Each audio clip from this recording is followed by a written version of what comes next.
Ladies and gentlemen, welcome back to the MLG Starcraft 2 stage. We don't like to keep you waiting here, but as our two players are preparing for what could very well be the battle of their lives, we would of course like to hear the thoughts of both of them. My name is Total Biscuit, joined by some guy. You might know him. Hi guys, I'm some guy. I'm very excited for the upcoming match. It's going to be Naniwa versus Polt in semifinal number 1, an extended series, with Polt beginning the lead 2-0. We're going to be having an interview starting things off. Axel Toss, tell us some of the thoughts that Polt's having before this big match. Thank you, Day 9 and Total Biscuit. I'm super excited for this match between Polt and Naniwa. Are you guys excited?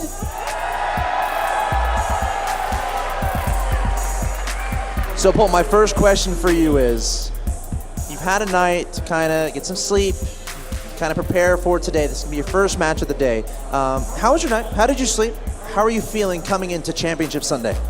I slept great, and I actually totally didn't expect Naniwa. I will play Naniwa, but I watched the games, today's his games, and he's very played well. So I think I have to do my best.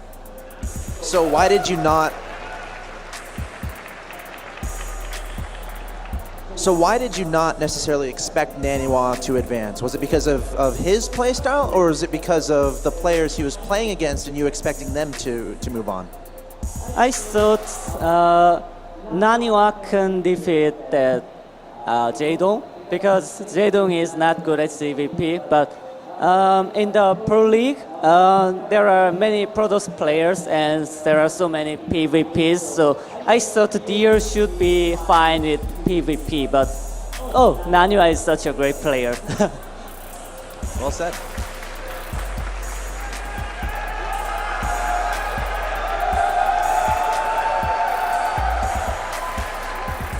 So you've been living in the United States for a while, and we saw a sign right there that says USA, USA. You know, how do you kind of feel about that? How do you feel about potentially representing, being that I guess, American hope in this tournament? Many people say that Koreans are imba, but I wanted to show that even though I'm not living in Korea, and even though I'm not practiced with the Korean teams, but I can do it, and every foreign player can do it. I wanted to show that I'm really showing that now.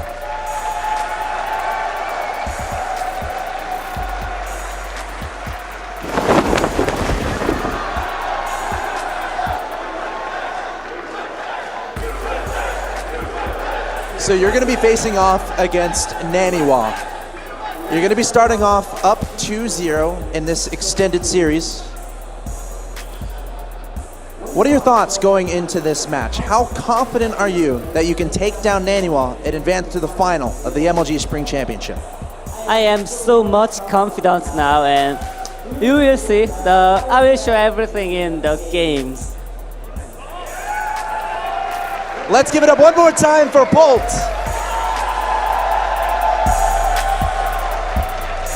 Coming up next, it's going to be Polt versus Naniwa in the first semifinal of the MLG Spring Championship. Day 9 and Total Biscuit, back to you. Thank you so much, Axel Toss. You know, I love that statement from Polt. He wants to show that all the foreign players, they can do it too. That's such a good attitude. I mean, it's so easy to say something like, you know, well, I'm not practicing with the people who will give me the best environment. There's all these other extenuating circumstances. No, Polt not even going to consider that, just saying, I can do this. I believe in myself. Well, once his career as a pro gamer is over, he can be a motivational speaker. Quite frankly, he'll be doing a very good job of it. He just is impossible not to like. Yeah. Great attitude, and of course, amazing TVP. Yeah. I feel like all the recent changes for Heart of the Swarm have really tuned very, very nicely to his style, which is a lot of drops, a lot of mid-game aggression. The two big mid-game threats, the Hellbats and the Medevacs, are going to be the big threat that Naniwa needs to deal with, but Naniwa seems to have answers in all the matchups. Of all players here, I think that Naniwa absolutely can take the series 4-0 in this extended series to defeat Polt, but it's certainly going to be a challenge. Yeah, it's an uphill battle in the most extreme of ways. Yeah. We have seen it happen at MLG. When it does, things do tend to go a little bit crazy. Naniwa, as you said, is more than capable of doing it. Let's find out how. He's on stage with Axel Toss. Take it away. Thanks, guys. I'm here with our other semifinalist, Naniwa from Team Alliance. You came into today having a pretty rough road ahead of you, you know, having to play Jaedong, having to play, of course, your other opponent, Deer. And now you're going to be facing off against Polt. You talked a little bit about your expectations coming into today. Are you more confident now that you've had such good results today? No, if I played a Zerg or a Protoss, I think I could win, no matter who it is, but I'm doing really bad in practice against Terran. And I lost to Polt 2-0, so I have to win 4 games in a row. So I don't think my chances are very high, but we'll see.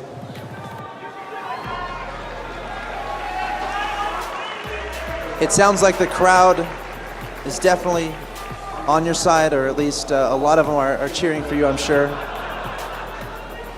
Now, does playing in front of such a large crowd, does that help motivate you? Does that add a bit of pressure? What are your thoughts on that? Usually I like it, but I lost the Polt 2-0 and they all cheered, so I don't really think they're on my side, so I don't really care. Do we have any Naniwa fans in the house? To me, it seems like you have a lot of support, Naniwa. Now, again, as we said, you were starting off 0-2. Can you talk a little bit more about your thoughts, you know, leading into this, being 0-2, how much more does that add? Is it more of a no pressure situation as far as no expectations kind of a thing, or does it add a little bit more pressure? Well, I already said that I expect to lose against Jaedong, so I don't really know what to think anymore. Like, I won against Jaedong, and then I expected to lose against Deer, and I won again. So I guess I should expect to lose again, right? I don't know. To be honest, even like going into a best of 3 against Polt, I was not having so much confidence. Like, my PvT is really bad, so I don't expect anything, seriously. Before we get into this next match, do you have any specific words for Polt before this gets started? I didn't speak to him for like a year, and then he gives me a thumbs down, so I'm wondering why he's such a bitch.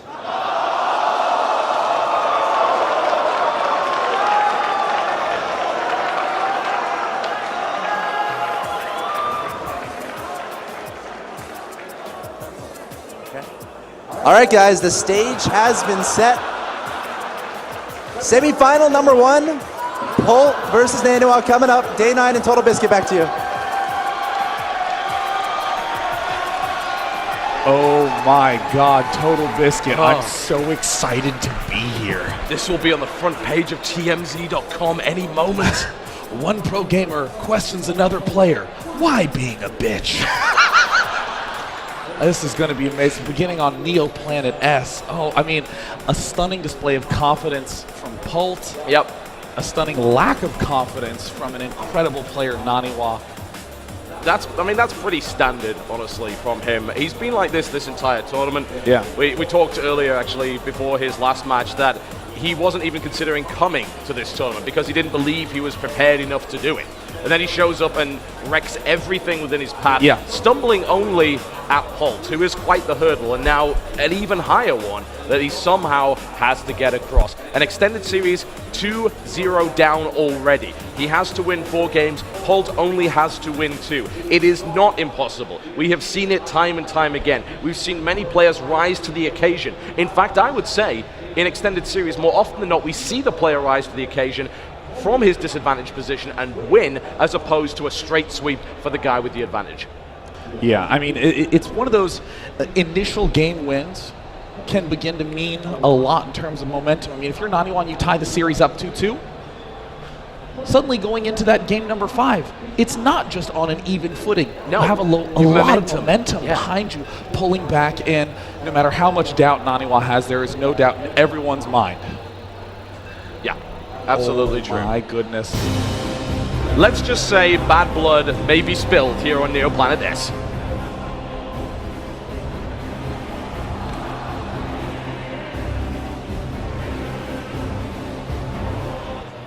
Down in the bottom left-hand corner.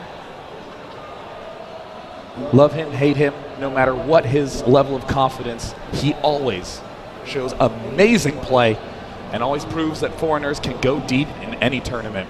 from Team Alliance. Give a cheer for Naniwa!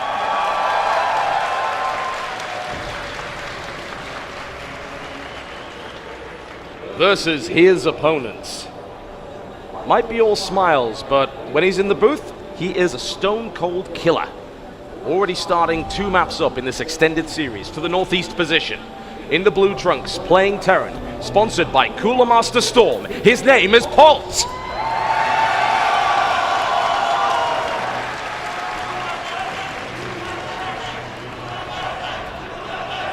Polt slowly becoming one of the most famous American players in this tournament. Well, we needed someone to replace Stefano, right? I'll be here all week, folks. Try the build. Oh, that was really, really funny. Do you need a moment? No, I feel fantastic. Now, I want to talk a little bit about the opening we're seeing out of Polt right now. Just going for 1 gate, no gas. I mean, that does leave a couple of big possibilities. He could go late gas, he could go early expand, but on this map, this is one where we're seeing Terran players very regularly get that quick gas because the distances are so close. We saw Naniwa do a really clever Immortal push in their first meetup, but this is a map where it's going to be a lot stronger to do that identical play. Yeah, certainly. This is known as an aggressive map, and that's because more often than not it tends to end on 2 or 3 bases, and it tends to be aggression right out of the gate. Some interesting stuff already going on with that lack of gas, and also interesting pylon position here for Naniwa, directly behind his own natural expansion. Very smart. Now, in general, placing pylons behind bases is better than placing in front because you have a protected warp in. You can warp in back there and not run the risk of the pylon being picked off, but most players put it on the high ground so that you can warp in on the low ground. This is a great way to freak Polt out. Look at this. Polt is going to scout. He's going to be saying, wait a minute. Where's your pylon? There's 1 pylon in your main base. I mean, Naniwa's not doing anything really shocking, but this is going to trick Polt into thinking that something terrifying is coming up. There he is. He's counting. There's pylon 1. And he's going to begin moving. At least he should begin moving around, going, where's pylon 2? Where's pylon 2? Yeah, he's looking for it right now, and he has no idea where it is. That is going to put him in a really awkward spot because he's saying, oh no, I have to deal with the possibility that there will be aggression. A couple of slices coming in from the cellar. It is not going to see that pylon, so he's thinking to himself, was it a mistake to go with the gasless? He's looking for it. He's looking for that proxy Stargate. He doesn't see it. Clear angst coming from Polt, who's going to be throwing down 2 barracks very shortly. Naniwa looks like he's going for a very standard expand, and this moment is going to make Polt feel very, very happy. Yeah, he's going to see that go down. It's like, okay, all right, well, it was just a cute little fake out. I don't really have to worry about anything coming out from my opponent for quite some time. Sentries coming down, defensive play here. A couple more barracks being added on for Polt, as you would expect here. So far, so standard. Still no gas, actually, for Polt on 26 supply. So he's going as deep as he can here on minerals only. Now, for any of you who have never seen the MLG Extended Series format, here's how it works. Normally, when players meet, it's a regular best of 3.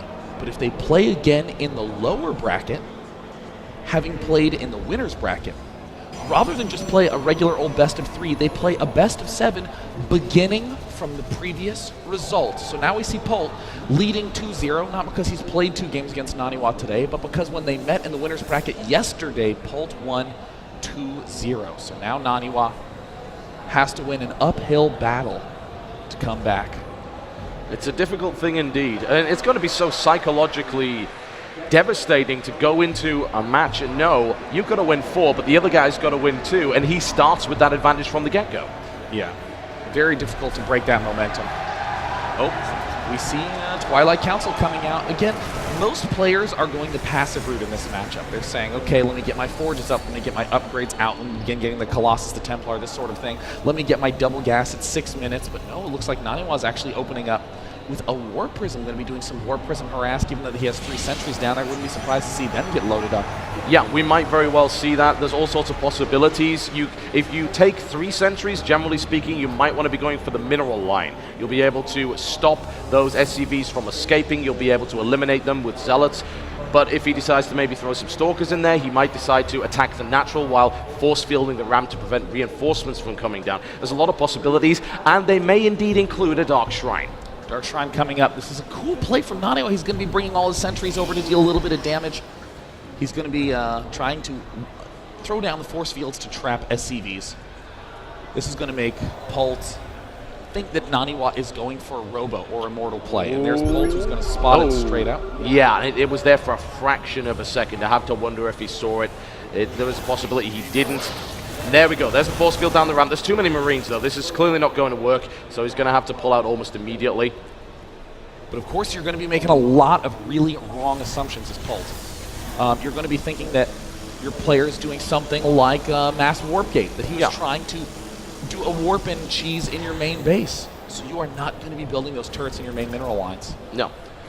Nice little move there by Naniwa just to weaken that supply depot, taking every little edge he possibly can, and he's certainly going to need to.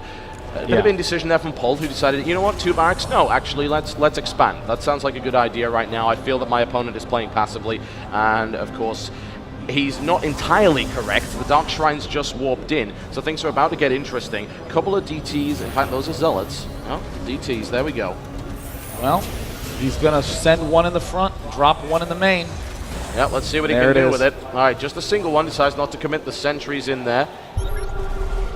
Instantly picks off the one in the main, but there's another one at the natural expansion. Yep. Polt. Well, he's going to have to pull everything from his mineral line to try and get away from that, so that's already been a fairly effective harass. There's no scan available at that point, takes down another SCV. Now, where does he decide to go with that DT? He would love to try and nestle it away so it's more difficult to scan, but that's probably not going to happen. He is delaying mining significantly here. Yeah, 50 probes to 42 SCVs. Another warping in the main base. A scan picks off the one at the natural expansion. Looks like a couple turrets are under fire, and the Expo play has been delayed. At this point in time, if you're Polt, you're not really concerned about having fallen too far behind, but you're annoyed that your expansion's getting delayed. This is the moment when Terran should be out at the Protoss' side of things, trying to deal damage over there. Yeah, and he's being forced to use scan after scan, which is very nice. Note the lack of energy there. He'll be able to scan another 8 or so seconds. He'll lose a supply depot and another SCV in that time. He's not going to be able to finish that command center just yet, which is excellent play here from Naniwa. Now that's going to get shut down by that scan, but this harassment has already been effective. So important not to be overreactive as Polt in this position. Kind of surprised they decided to scan there, considering the turret had just finished. Yeah, I think he just didn't want to wait, or maybe he just knew that he was definitely not in range at that point in time. So, still, Polt making his first forays out, and it looks like it's going to be a triple medevac drop. Viking kind of patrolling up at the north side, Blink coming up. Kind of a cool transition from Naniwa to open DT, but not really commit aggressively to it, just chilling comfortably. Going Blink Stalker Colossus, very defensive play. Polt moving to deny what he thinks is the third base, and of course you would be correct in that assumption. There's nothing really to stop that from happening, so that will be a cancel almost certainly. Something we talked about in the previous match, Sound versus Hero, where a lot of Protoss players are trying to grab that third just because what's the worst that could happen? They have to cancel it, no biggie. As it stands, I believe Naniwa did spot that coming in. He will have to cancel regardless, but he may be able to get a couple of shots off. Seems unlikely. Polt just kind of stimming towards the ramp here. Naniwa backing off. He does have those Colossus in play, but no extended thermal lance, so it'll be a little bit difficult to engage that force. Yeah, right now Naniwa is very carefully not doing that many warp-ins. He's trying to make sure that he doesn't overproduce Stalkers and doesn't expend all the money that he really wants to be placing on his expansion. Right now he has a Zealot comfortably protecting the third base location of Polt, so Naniwa sort of knows, yeah, I'm not behind economically. I'm in no hurry right now. Well, we'll see if this Zealot can actually get in the way. It's currently not where it needs to be, but Naniwa will probably realize that and sit under it. Just to delay it a little bit. Polt already realizes, oh, that's a possibility. Maybe he's got something there. Naniwa's going to let it go down. It wasn't going to make a difference anyway. It's already dead, so there we go. War Prism off to the corner there with another Dark Templar looking to get some harassment going in. A missile turret already going down on the mineral line to try and prevent that from happening. Uh-oh, it looks like Polt, though, queued it up, so it's not going to be placed down for a little bit of time. Oh. In this position, Polt is beginning to go into his big mid-game modes. 3 of those barracks with Tech Labs to be able to make Marauders 3 at a time, 2 Starports to make Vikings 2 at a time, and of course, Hellbats. No Ghost going to be coming up anytime soon, just doesn't have the gas. Scan takes out the DT, but 3 kills on that one, so taking it up to a total of 12 workers killed. Not too bad. The War Prism now spotted, but with the increased speed, it will be able to get out of there and not get shut down. You know, this is kind of a funky game. Both players playing pretty passively for the most part. Pretty common to see as Protoss, but not common at all to see as Terran. Polt really needs to begin getting up those extra geysers. He's throwing down those extra barracks. The production has been a little bit behind for Polt most of the game. Only 12 Marauders out at this point in time. 10 gates, it looks like, out for Naniwa right now. No, excuse me, 8. I can't count properly. But 2-2 upgrades are done, far ahead of Polt. The question is, can he make anything happen with it? He does have this opportunity where the 2-2-1 hasn't kicked in, where the Hellbat numbers aren't so absurdly large. I am concerned that the Zealot count is getting a little bit high, and the investment, of course, in charge will be hard counted by a large enough number of Hellbats. The question is, will he be able to get that many up? Because Naniwa is posturing on the map here. Oh, this is a cool play by Polt. This is one thing that's really cool about Neoplanet S. It's a big ring in terms of shape, so... You can go around both sides, draw your opponent's army out of position. And there it is, Polt moving down the bottom right. Looks like there's some nice spotters there. But Naniwa picks off a Hellbat, picks off a Marine, couple of free units. Really, really efficient engagement and just trying to bait out a stim. And it looks like there's the scan. He sees all the Colossus. He's like, I'm not going to be running into that. And at the same time, Polt begins to try to strike down at the bottom right side. All right, well, let's see what he can do with it. There's the stim forward trying to go in already. In comes that Colossus, is actually out of place. And then we've got the engagement on the natural as well. Large amounts of units. The main force going in there. Quick blink underneath the Vikings. Takes down one. Looks to take down the second. The third base is under fire right now. Where's the defense? He needs to bring units there immediately. Recall to the third base. Oh, it's...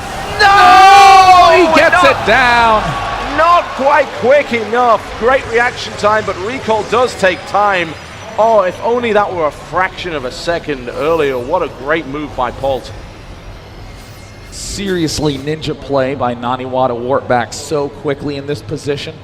He should not wait for Storm. He is just going to make Archons and go. He has 2 more Archons. He's getting ready for the large engagement. He did manage to pick off a pretty significant number of units, so Polt's realizing, uh-oh, maybe I overextended.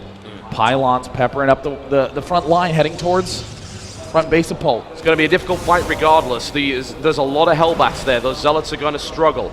The Colossus at the back will certainly help. He may have to take this fight slowly, not just directly engage. That's what he's doing. Stalkers at the front, they're blinking back. There's a big stim baited with only 3 medevacs in place. So that's already quite nice for Naniwa. The upgrade advantage for Naniwa has dissolved now. That isn't there. He's going to have to fight toe-to-toe. He wants to get a good engagement, wants to pick those Hellbats off at the front before the charge goes in. Archon's now moving into position to go for it. There's the blink from the side here. Oh my God, the surround from Naniwa is unbelievable, ripping apart the front line of Polt's units. The Colossus count is getting lower and lower, but does it even matter?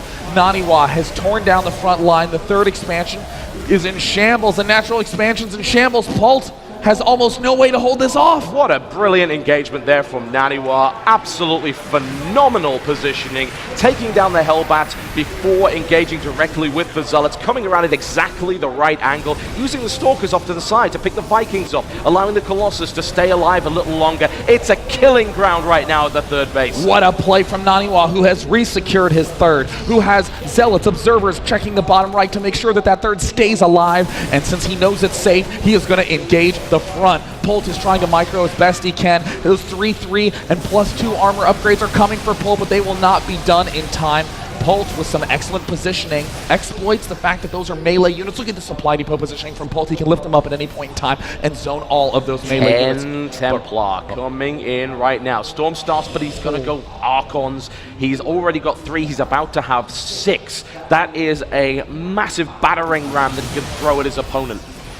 Another stim baited out there. Has to be so careful that he doesn't encounter time or... Can he get a second one? He gets a second one. He's trying to catch up. The charging Zealots are about to engage. Force fields come down, split the force in half as well. Naniwa with so many Archons. Vikings firing from the high ground to hold it off, and so far Polt is able to do that, but for how long? 3 bases versus 2. Colossus count starting to increase again. Storm is there, and I believe, yes, Naniwa decided not to morph all of his Templar into Archons because he knew he could build energy for the storm that was coming later.